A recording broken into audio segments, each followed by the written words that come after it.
All right, greetings everyone. Thank you all for coming today. I know it was short notice, but it was definitely worth it. It's an honor today to have the United States Attorney General Merrick Garland visiting us here in Portland, but he knows that I'm actually even more excited that he actually gets to come and meet you. I spent the last year telling him what a wonderful law enforcement family we have here in Oregon, and that we're all committed to this dedicated belief that we really only have one mission here, and that's to keep Oregon a safe, beautiful place to live. So before we start our roundtable meeting, I do want to pass the mic to the AG and let him give you guys a few words. Thanks, Nat. I'm very grateful to be here to have the opportunity to talk to all of our federal, state, and local law enforcement here.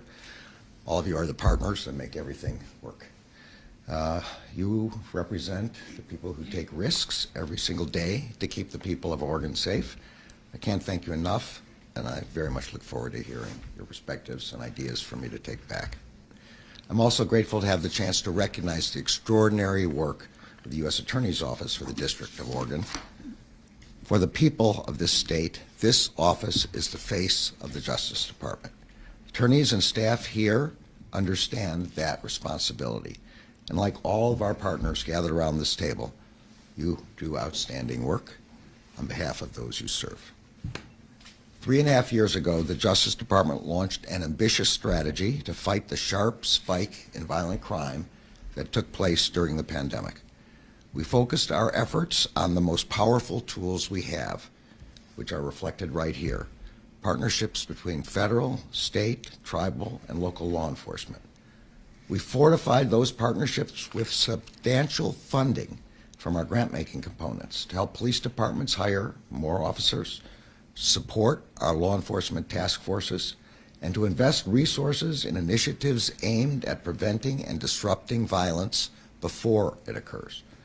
And we brought to bear our unique prosecutorial authorities and new technologies that enable us to zero in on those individuals and gangs that are responsible for the most violence. Today, we know that work is starting to pay off. Data from the Major Cities Chiefs Association shows a nearly 8% drop in violent crime here in Portland between 2022 and 2023. Recent data shows an additional 4% decline in violent crime in Portland in the first 9 months of this year compared to the same time period last year. But of course, there is no acceptable level of violent crime. That's why the Justice Department continues to work with our partners here to fight violent crime, disrupt illegal drug and firearms trafficking, and keep people safe. In May, working with the FBI and the Portland Police Bureau, this U.S. Attorney's Office secured a 14-year sentence for the leader of Portland's 18th Street gang.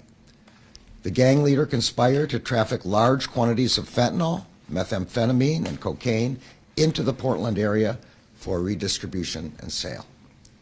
In August, working with the Westside Interagency Narcotics Team and the Oregon-Idaho HIDA program, this office obtained a sentence of more than 10 years for a man who sold deadly oxycodone pills to a 20-year-old woman who died from acute fentanyl poisoning. In September, working with the FBI and the Medford Police Department, this office secured sentences of 3 men for distributing counterfeit fentanyl-laced pills that resulted in the death of a teenage girl. In October, working with the DEA, FBI, Department of Homeland Security, IRS, and the Oregon State Police, and other state and local law enforcement, this office obtained a 57-month sentence for a chief money launderer for a drug trafficking organization operating in the Pacific Northwest and California.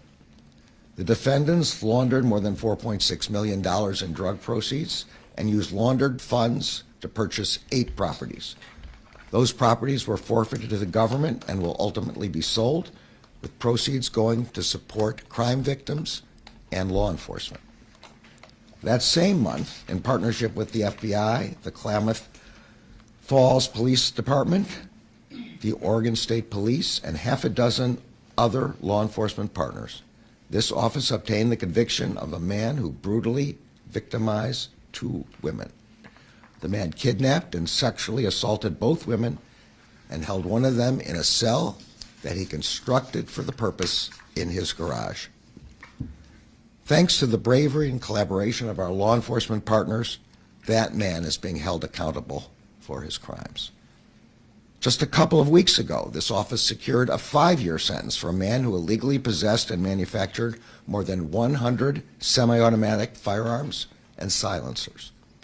During a search of his residence, investigators found methamphetamine, dozens of weapons, firearm manufacturing tools, and a 3D printer with a partially printed part for an AR-15. When the defendant was arrested, he was carrying a semi-automatic pistol without an identifiable serial number. That investigation and successful prosecution reflected the joint efforts of this office, ATF, and the Lane County Sheriff's Office.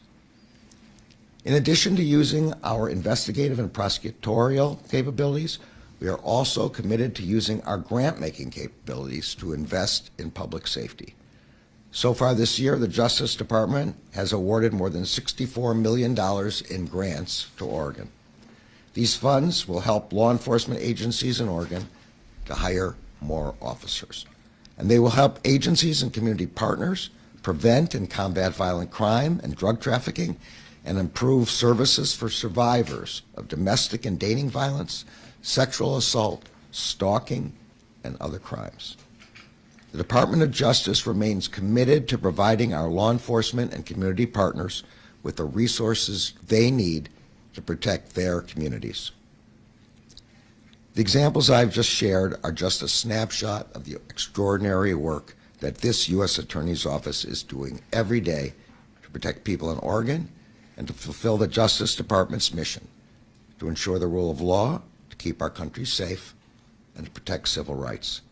I am extremely proud of the public servants who make up this office and of the extraordinary leader beside me, Natalie White. And I am equally proud of the relationships they have developed with the people around this table. Your jobs are not easy, they are dangerous, but they are essential. Thanks to you for the many sacrifices you make to keep the people of this state safe. I'm looking forward now to beginning our meeting. Thank you. Thank you, everyone.